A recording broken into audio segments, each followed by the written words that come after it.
Hey, welcome back. My name's Justin, and today I'm doing my review of the Korg MPS-10. This is a sample pad, 4-track looper, and also a mini drum set all in one if you want to set it up that way. Now, if you're surprised to see Korg make a sample pad, you are not alone, because we're all surprised. They've never actually made one in the whole history of the company.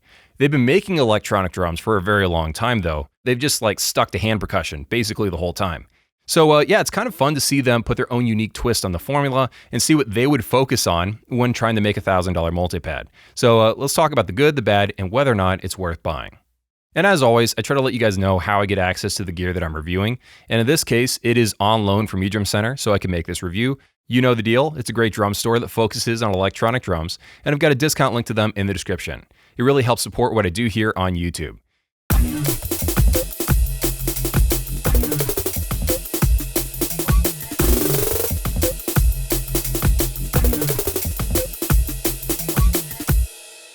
So the first thing that you notice when you play this versus other sample pads around the same price is the form factor being completely different.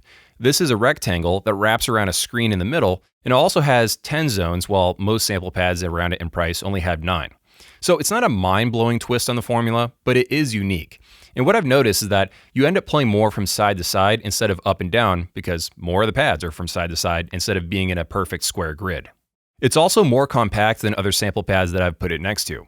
So here's the MPS-10 sitting next to the Roland SPD-SX Pro. And same thing when I put it next to my Alesis Strike Multipad. Now obviously the Korg is wider in both cases, but in person it just feels like it's taking up less space next to my drum set. It's also surprisingly lightweight, but it doesn't feel cheap while you're playing it, so that's nice for portability. Something else you'll notice are the LEDs under and around the corners of the pads. So no glow tape is necessary on dark stages. Also, they've color-coded those LEDs to mean different things. So when it's red, that means the zone has a one-shot sample. When it's blue, that means it's a repeating sound. And green means it's empty and you can assign something to it.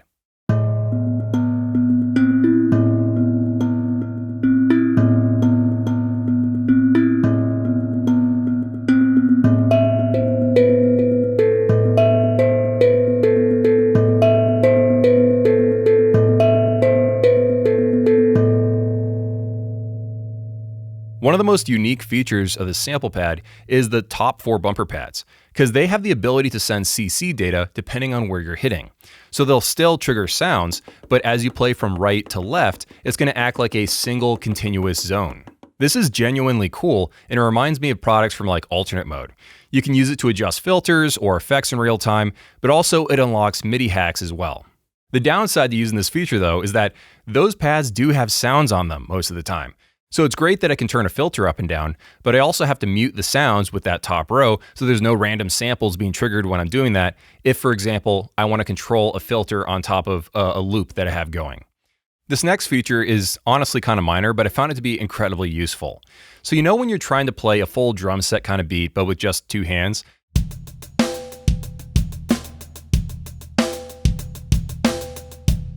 So you're trying to hit the kick drum pad and the snare drum pad and the hi-hat pad, but you only have 2 limbs. So you have to do this weird sort of compromise to your beat, and it just doesn't give you that much freedom. Well, on Korg, they basically have programmed the kick drum and the hi-hat on the same pad, depending on how hard you hit the pad.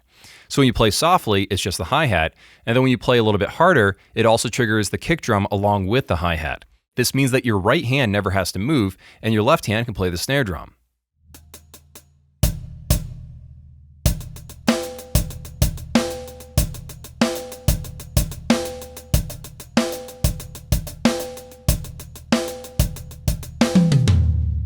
Now, obviously, this is not proprietary. You can replicate this on an Alesis or a Roland or whatever, but it's just a cool idea I've never run across when I play other sample pads on the market. So it just made sense to me.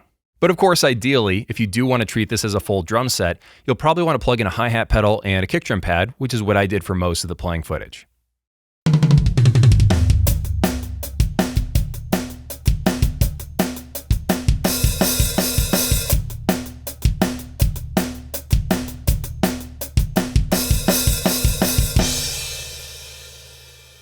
So next up, we got trigger accuracy. When you're playing near the edges of the different zones, thankfully, whatever Korg is doing here, make sure that misfires do not happen. The downside though is, you can't really play that softly. Like if you're playing ghost notes on a snare drum type of pad, sometimes it will miss those ghost hits.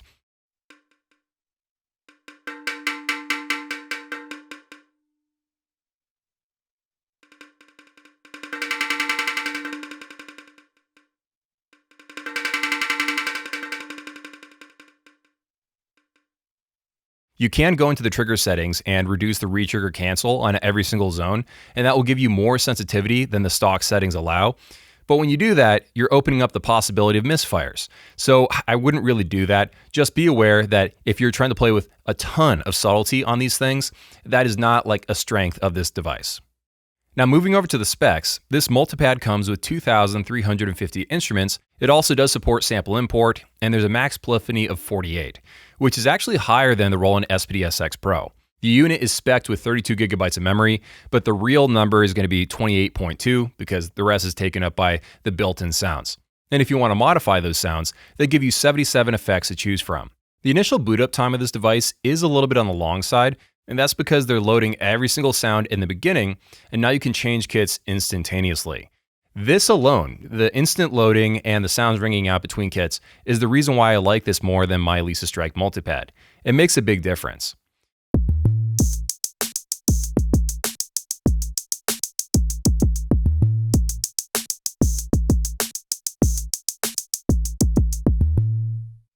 But now let's talk about the main selling point of the Korg MPS-10 and what makes it different from other sample pads around it in its price. And that's the fact that it has a 4-track looper.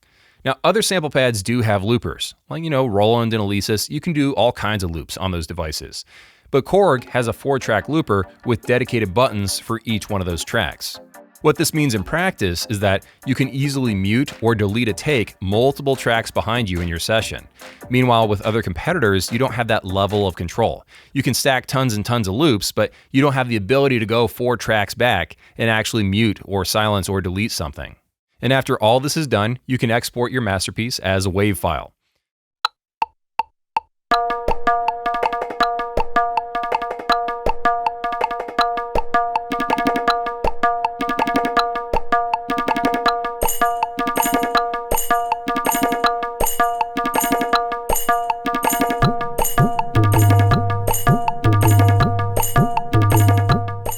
Okay, so now let's talk about the interface.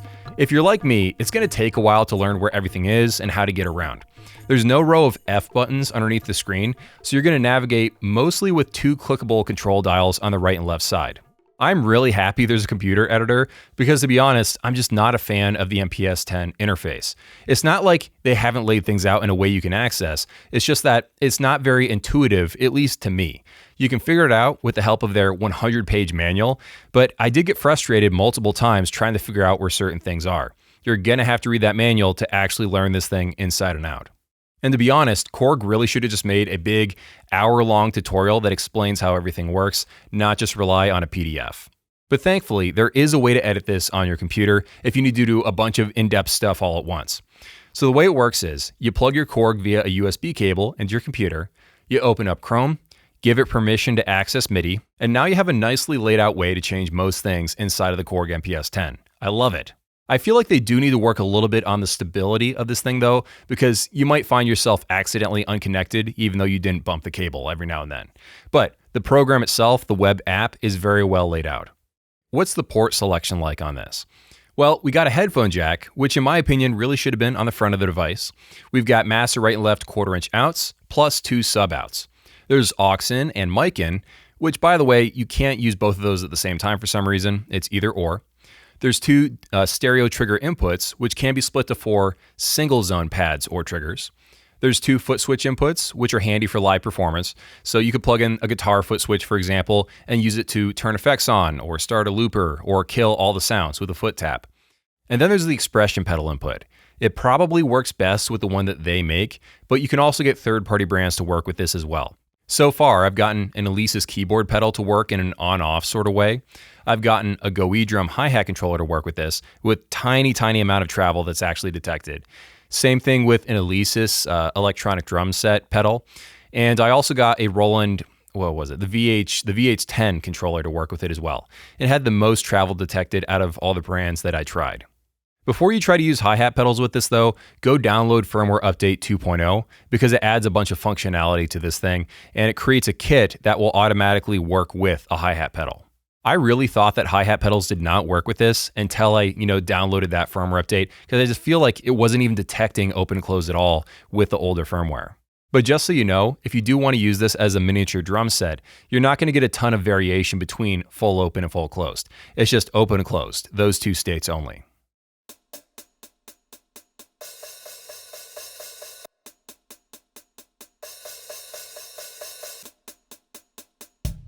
Anyway, back to the port selection.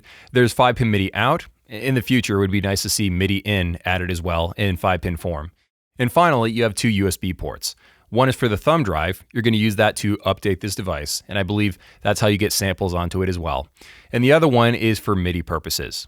Another feature that I hope they add in the version 2 of this, whenever that eventually drops, is Bluetooth support. I use Bluetooth with an adapter that I plugged into the aux input, but it would be nice if it had it natively. Now moving over to MIDI, I'm not really big into this, I'm not really an expert in it, but the menu here seems pretty comprehensive. Every single pad lets you change the note and the channel, along with adjustments for controlling foot switches and expression pedal CC. Plus, like I said earlier, those top 4 pads, they also have CC functionality as well. Lots of people buy sample pads to control programs like Ableton, so MIDI is a big deal when it comes to this sort of thing. From the settings it gives us, I feel like it should keep most people happy.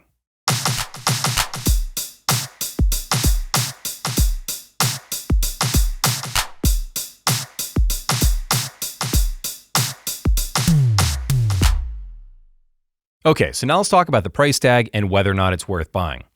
This is $1,000 in the United States. So I've played this, and I've also played the other competitors that are out there on the market, and I would say that it is fairly priced for what it's offering. You may have noticed, though, that nobody is talking about this thing. Korg is really flying under the radar with the MPS-10. This is partly because Roland dominates the high end of the market, and then Alesis dominates the mid-range, and the Chinese sample pads have gobbled up the entry-level market. So with that in mind, I feel like Korg probably should lower the price tag down to like $800, and that would give them more eyeballs on this device. Because it is definitely good. It's got some features that nobody else has. It's got 10 zones when most of the sample pads have 9. The top row has positional sensing, and its strongest feature is its 4-track looper. It does have some weaknesses, as I've mentioned throughout the video, but this is a good device, and it's been kind of cool seeing Korg's unique take on the category. And that's the video. Thank you so much for watching all the way to the end. I really appreciate it. Have an awesome day, and I'll see you in the next one.